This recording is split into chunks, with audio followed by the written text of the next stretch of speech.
नमस्कार, म शोभाकान्त पाण्डे, जिल्ला क्रिकेट संघ धनुषाको उपाध्यक्ष।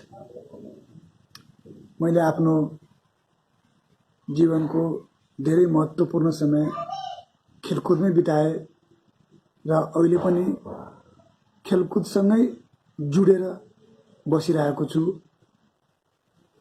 त्यसैले मेरो पहिलो प्राथमिकता पनि के हुन्छ भने स्वस्थ जीवनको लागि खेलकुद एकदमै महत्त्वपूर्ण चीज हो। उसले हामीलाई खेलकुदले हामीलाई मानसिक रूपमा र शारीरिक रूपमा स्वस्थ राख्ने काम गर्दछ। त्यसैले हामी सबै जति सक्छौं कुनै न कुनै माध्यमबाट खेलकुदसँग जुडेर बस्नुपर्छ भन्ने मेरो आफ्नो धारणा रहेको छ। अब म हजुरहरूलाई यो अहिले कोरोना महामारी जुन चलिरहेको छ त्यसको लागि आफूले बुझेको भोगेको र जति सम्झेको छु त्यसको आधारमा केही दुई शब्द राख्न आएको छु। सर्वप्रथम त यो महामारी दुनियाभरिमा फैलिएको छ। त्यसैले सकभर हामीले आफूलाई सचेत बनाएर बस्नु नै यसको एउटा मात्रै विकल्प मैले अहिलेको अवस्थामा देखेको छु। तथापि समय परिस्थितिले गर्दा हामी सबै कहीँ न कहीँ चुकिरहेको हुन्छौँ। यसमा कुनै दुईमत रहेको छैन। तर अहिले मैले महसुस गरेको विगत 6 महिनाको बन्दीमा नेपालमा कोरोना महामारीबाट मृत्यु हुनेको संख्या भन्दा कयौं गुणा बढिरहेको छ। आत्महत्या गर्नेहरूको संख्या कयौं गुणा बढिरहेको छ।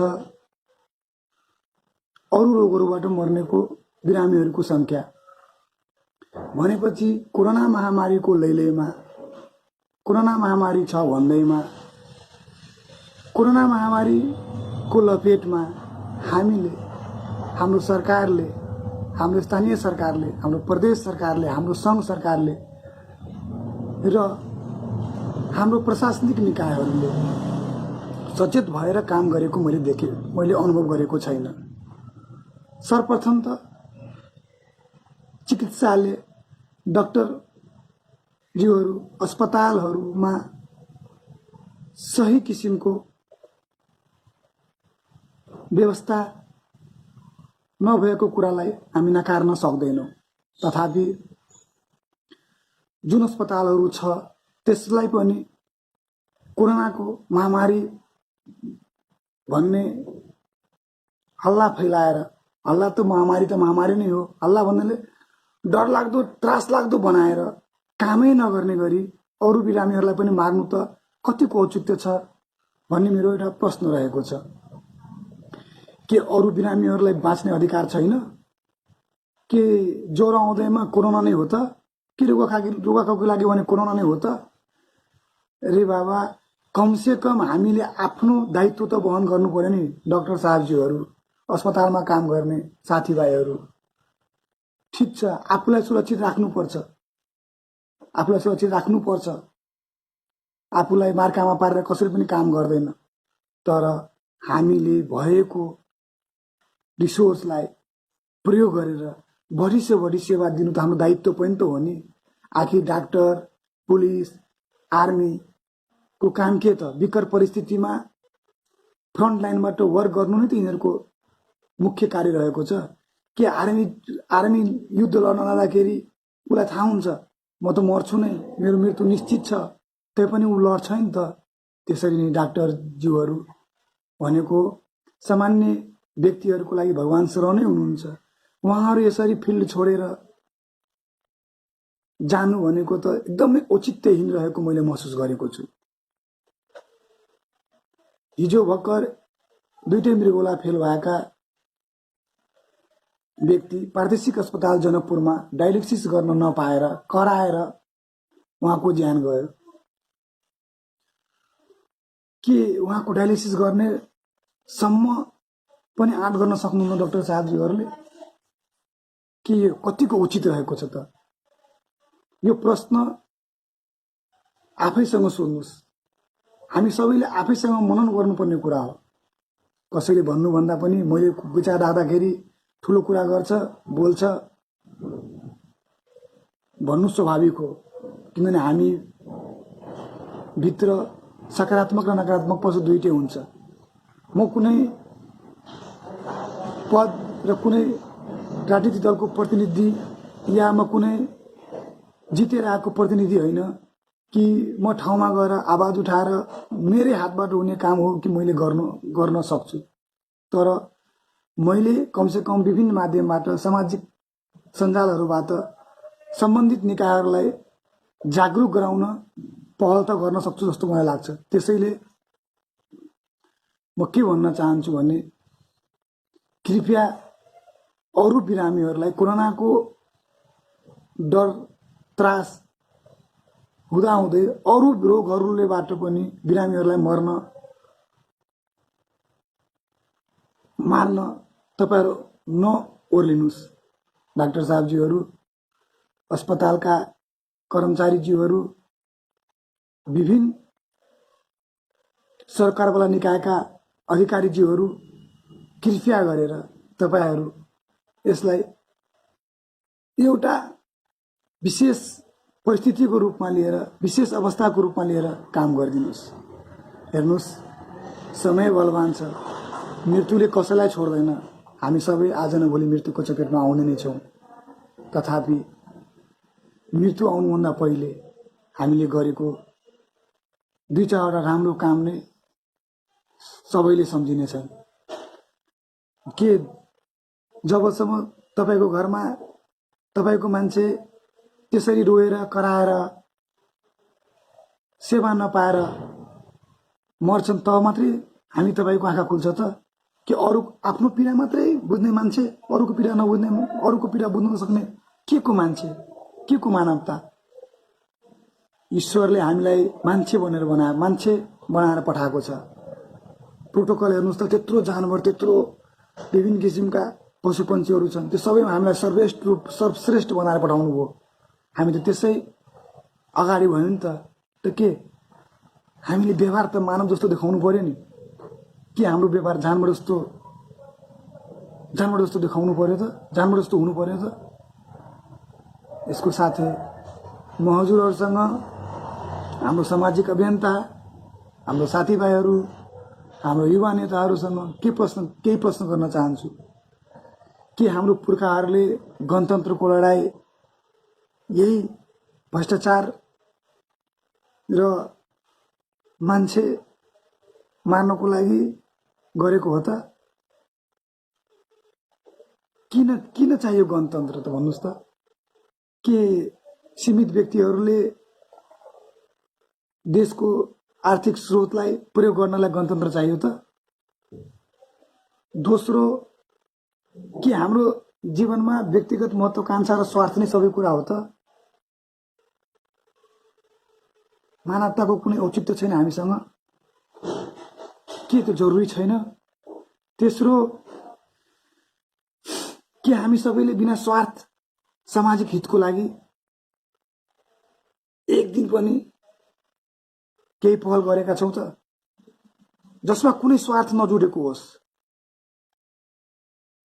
छ भने हामीले के गर्यौं त? आफैसँग मनन गर्नुस्, आफैलाई सोध्नुस्। कसैलाई जवाफ दिनु पनि जरुरी छैन। मैले बोलिराख्दा यो मेरो कुराबाट को खुसी भयो, को दुःखी भयो, मलाई केही फरक पर्नेवाला छैन। मलाई बाल मतलब छैन कसैको।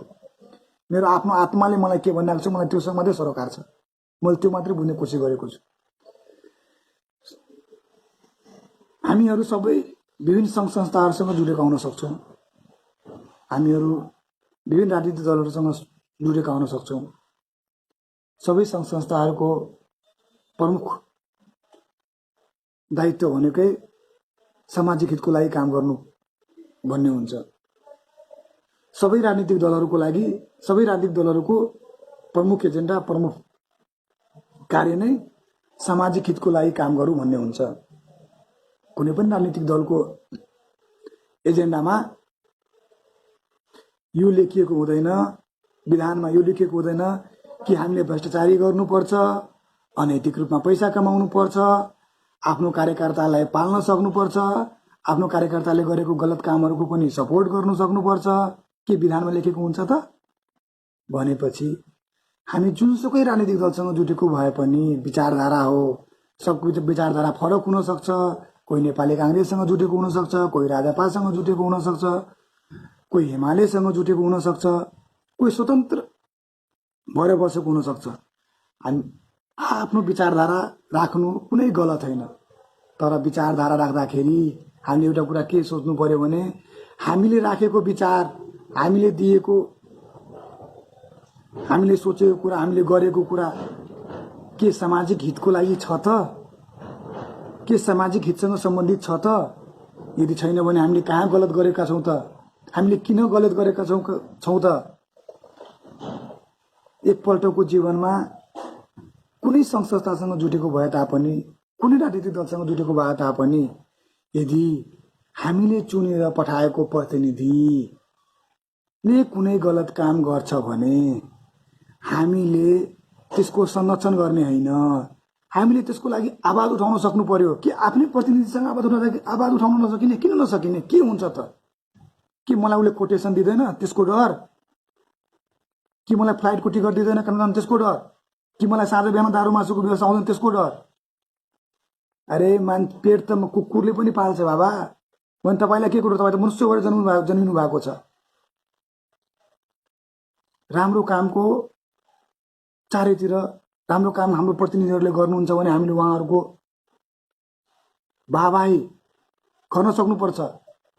तर नराम्रो काम छ भने उहाँहरूलाई हामीले नै सम्झाउने, हामीले नै जागरुक गराउने, होइन यो काम भएन, यो गलत हो, तपाईँहरू यसरी कसरी गर्नुहुन्छ? आवाज त उठाउनुहोस्, बोल्नु त सक्नु पर्यो नि हजुर। कि सधैँभरि दलाली र चाप्लुसीमै बस्ने? दलाली र चाप्लुसी नै तपाईँहरूको उत्तम विकल्प हो त? घरमा गएर एकचोटि ऐना हेर्दाखेरि डर लाग्दैन तपाईँलाई? आज कसको दारू ठगेर खाएर आएँ, आज कुन नेताले फ्लाइटको टिकट दियो काठमाडौँ जानलाई पुगेर आएँ, आज कति चाप्लुसी गरे, भोलि कति गर्नु छ, त्यही हो जिन्दगी? त्यसरी नै बस्नुहुन्छ? छोड्नुहोस् राजनीतिक दल, छोड्नुहोस् सामाजिक अभियन्ता, छोडिदिनुहोस्। म के भन्छु भनेपछि हामी सबै मिलेर हामी सर्वसाधारण हो यार, हामी भिभिआइपी होइन नि। के हुन्छ भिभिआइपी भनेर? अगाडि पछाडि दुईटा गाई राखेर बस्नुहुन्छ? के लाउनुहुन्छ? सुन खानुहुन्छ कि चाँदी खानुहुन्छ तपाईँहरूले? मैले त भात दाल तरकारी नै खाएको छु। भनेपछि अगर भात दाल तरकारी नै खाने हो भने किन यति मारामार, किन यति भागाभाग, किन यता दौड धुप, ठग्नको लागि, लुट्नको लागि? भगवान मनलाई शान्त राखेर, आफ्नो आमा बाबुको संस्कार सम्झेर, हाम्रो आमा बाबुले गरेको दुःख सम्झेर हामीले गलत काम गर्नु हुँदैन। हाम्रो पुर्खाहरूले गरेको गलत आन्दोलनको राजतन्त्र विरुद्ध गरेको आन्दोलन सम्झेर, होइन ल भन्नुहोस् त, हामी भन्छौँ राजतन्त्र गलत थियो। म त भन्छु केही गलत थियो राजतन्त्र। मलाई त अब यस्तो लाग्छ तपाईँ अगर राजतन्त्र र गणतन्त्रको भोटिङ गराउनु भयो भने राजतन्त्रले जित्छ। ल के थियो राजतन्त्रमा? के थियो? कमाएर खाने मान्छेलाई चाहिँ केही गाह्रो थिएन, मजाले कमाएर खाइरहेको थियो त, अनुशासन थियो। अब अहिले के छ त? छाडापन। गणतन्त्रले के हो? छाडापन, लुटतन्त्र। जसले जहाँ पाएको छ लुट्न पाएको छ, लुटिरहेको छ, खाइरहेको छ। गरिब अझ गरिब भइरहेको छ, धनी अझ धनी भइरहेको छ। त के हो यो गणतन्त्र सही हो त? भनेपछि कमसेकम गणतन्त्र आइसकेपछि हामीले बोल्न पाएका छौँ, त बोलेको कुरालाई त व्यवहारमा लागू गर्नु पर्यो नि। तपाईँको आफ्नो शक्ति जुन छ, युवा शक्ति जुन छ, त्यसलाई सही ठाउँमा सदुपयोग गर्न सक्नु पर्यो नि। हेर्नुहोस्, हामी राम्रो कामको लागि ल हेर्नुहोस् त, कहिले कुनै अस्पतालमा गलत ब्लड चढाइदिएर मान्छेको मृत्यु हुन्छ, कहिले पथरीको अपरेसन गर्दाखेरि पथरीको ठाउँमा कुनै अर्कै चिज काटिदिएर मृत्यु हुन्छ। अनि सरकारका सम्बन्धित निकायहरूले त्यसलाई मृत्यु सम्झिँदैनन्। त्यसलाई के भन्छ, दुईटा टिम बीच वार्ता गराएर प्रशासकीय प्रमुखहरू प्रशासकीय कर्मचारी दुईटा टिमको बीचमा वार्ता गराएर क्षतिपूर्ति दिएर त्यो केसलाई त्यही मिलाउनुहुन्छ। कतिको जायज हो त यार, त्यो त भएन नि। हामी सबैले आफ्नो कर्तव्यलाई, मलाई थाहा छ 100% कसैले पनि गर्न सक्दैन, 80% त कमसेकम गर्ने कोसिस गर्नुहोस्, 85% त कमसेकम गर्ने कोसिस गर्नुहोस्। धेरै कुरा परिवर्तन हुन्छ। अहिले पनि समय छ, केही बिग्रेको छैन। के जब तपाईँको घरमा नै मान्छे पीडित हुन्छ, घरमा नै तपाईँले दुःख पाउनुहुन्छ, तब मात्रै तपाईँ अगाडि बढ्नुहुन्छ। तबसम्म के मौज मस्ती त्यही दारू मासु र चाप्लुसी गर्दै हिँड्ने? थोरै पनि त्यही इमान्दारी देखाउनु पर्यो यार। दिनभरि फेसबुकमा ठुल्ठुलो कुरा गरेर अनि साँझ नगरेर त्यही दारू खाएर कसैको पैसा गरेर दारू खाने हो भने के भन्छ कराउने? म युवा नेता? कहाँको युवा नेता? कहिलेको युवा नेता? कति पढ्नु भएको छ तपाईँले? के छ तपाईँको अध्ययन? कि चाप्लुसी मात्रै हो अध्ययन? चाप्लुसी गर्न तपाईँ एकदम पिएचडी गर्नुभयो त तपाईँ के भन्छ एकदम युवा नेता? थुक्क। त्यो दारू खानुभन्दा राम्रो गरेर घरमा गुँ खानुहोस्, आफ्नो बुवा मम्मीले हगेको, त्यो नै बेस्ट हुन्छ। अहिले पनि समय छ, सबजना अगाडि आउनुहोस्। प्रादेशिक अस्पतालमा बिरामीहरू उपचार नपाइकन मरिरहेछ, के कसैको दायित्व छैन? कहाँ गयो सामाजिक विकास मन्त्रालय? त्यो बुढुवा, त्यसलाई कोरोना पनि लागिरहेको छैन, त्यो मन्त्री। तिनीहरू मर्नुपर्ने हो नि यार कोरोना लागेर। कहाँ गयो त्यो मुख्यमन्त्री ठुल्ठुला गफ दिने? मधेश आजाद हो गया, मधेश आएगा तो अब हमारा अपना राज होगा, हम लोग अपने ढंग से चलेंगे। अरे मधेसी मर रहा है भाइ, कहिले अगाडि आउनु तपाईँ? बोल्नुहोस् न यार, तपाईँ राम्रो काम गर्नुहोस् न। हामी पछाडि छौँ तपाईँको, लड्न तयार छौँ तपाईँको लागि। हामी गफ मात्रै दिएर हुन्छ यार। 50वटा भेन्टिलेटर किन्नलाई पनि तपाईँलाई अप्ठ्यारो छ, त्यसमा दलाली गर्ने, कमिसनको खेल गर्ने डाकाहरू। लाज लाग्दैन? छोराछोरीको मुख हेर्नु न, त्यत्रो गाली गर्छ तपाईँहरूलाई त छोराछोरीले के बुझ्छ होला? मेरो बाउ चोरी हो त भने गाली गरिरहेछ, न किन गाली गर्थ्यो? आउनुहोस् न अगाडि यार। यो मेरो मैले यसरी बोलिराख्दा म एकदमै के भन्छ अरे संस्कारहीन मान्छे हो भने नसोचिदिनुहोस्। यो रिस हो, सर्वसाधारणको रिस हो, मेरो रिस हो। मैले तपाईँलाई प्रतिनिधि बनाएर पठाएको छु, तपाईँलाई भोट दिएर पठाएको छु कि केही त परिवर्तन हुन्छ, केही त राम्रो काम हुन्छ भने मैले त बोल्न पाउनुपर्छ, मैले तपाईँले गाली गर्न पाउनुपर्छ।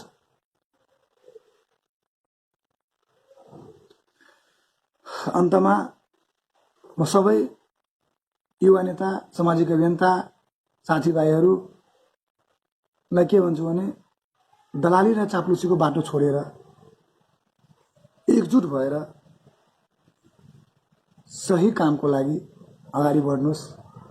कोरोना महामारी एउटा त पक्ष छँदैछ जसले हामीलाई हाम्रो अवस्थालाई दयनीय बनाएको छ, तर त्यसको साथसाथै अरू व्यवस्थालाई पनि यसो दयनीय नगरिदिनुहोस् कि हामी पूर्ण रूपमा ध्वस्त नै भइहाल्नु। हेर्नुहोस्, यस्तो दिन पनि आउन सक्छ कि मान्छेले मान्छेलाई बाटैमा मार्दै हिँड्छ। अहिले पनि समय छ, परिस्थिति चेन्ज भएको छैन, अहिले पनि धेरै समय छ। अहिले पनि हामी अगाडि आएर केही कुरालाई मात्रै मार गर्नु, झगडा गर्नु जरुरी छैन। जसरी हनुमानजीले आफ्नो शक्तिहरू बिर्सिनु भएको थियो नि त श्रापबाट। उहाँलाई जाम्बनजीले पूजापाठ गरेर उहाँको शक्ति, तपाईँको शक्ति हो, तपाईँ यसो गर्न सक्नुहुन्छ भनेर उहाँलाई याद दिलायो नि त। अनि उहाँले पुरै लङ्का पुगेर पुरै के हुन्छ अरे लङ्का नै जलाएर आउनुभयो नि त। त्यसरी नै हामीले हाम्रो आफ्नो नेताहरूलाई, जितेका प्रतिनिधिहरूलाई उहाँहरूको शक्ति के हो त? शक्तिको प्रयोग गर्न सक्नु पर्यो नि यार। होइन, जो कर्मचारी ड्युटीमा खट्न चाहँदैन हटाउन सक्नु पर्यो, निर्णय गरेर हटाउनु पर्यो नि। तपाईँहरूलाई खानको लागि के भन्छ अरे जुन कुरामा पनि निर्णय गर्न सक्ने, जहाँनिर पैसा आइरहेछ, घुस खाइरहेछ, निर्णय गर्नुहोस्, पास गर्नुहोस्। अनि काम नगर्ने कामचोरहरूलाई अस्पतालमा बसाएर के काम छ? निकाल्न सक्नु पर्यो नि। हो, उहाँहरूको पनि ज्यान छ, जिउ छ, उहाँहरूको ज्यान जिउको पनि सुरक्षाको प्रत्याभूति गर्न चाहिँ सक्नु पर्यो। अन्तमा सबै श्रोताहरूले सुनिदिनु भएकोमा धन्यवाद दिँदै अगाडि हामीले कमसेकम अरू केही गर्न नसके पनि कमसेकम प्रादेशिक अस्पताललाई बलियो बनाउने सक्षम बनाउनको लागि सबै युवाहरू अगाडि आएर काम गरिदिनुस्। मेरो सबैसँग यति नै अनुरोध छ। फेरि 1-2 दिनपछि कोही उपचार नपाएर नमरोस् भन्ने मेरो कामना छ। फेरि भोलि मरेपछि सबैले फेसबुक वालमा हामीले राख्नुको कुनै औचित्य छैन। मन मरेर आउँछ, मन रोएर आउँछ। त्यही भएर अगाडि फेरि कोही डायलिसिस गर्न नपाएर नपरोस्, उपचार गर्न नपाएर नमरोस्। त्यसको लागि हामी सबै अगाडि आएर प्रादेशिक अस्पतालमा के गर्न सकिन्छ, कसरी प्रयत्न गर्न सकिन्छ अगाडि आउँ। यति भन्दै म तपाईहरुबाट बिदा चाहन्छु। नमस्कार, धन्यवाद।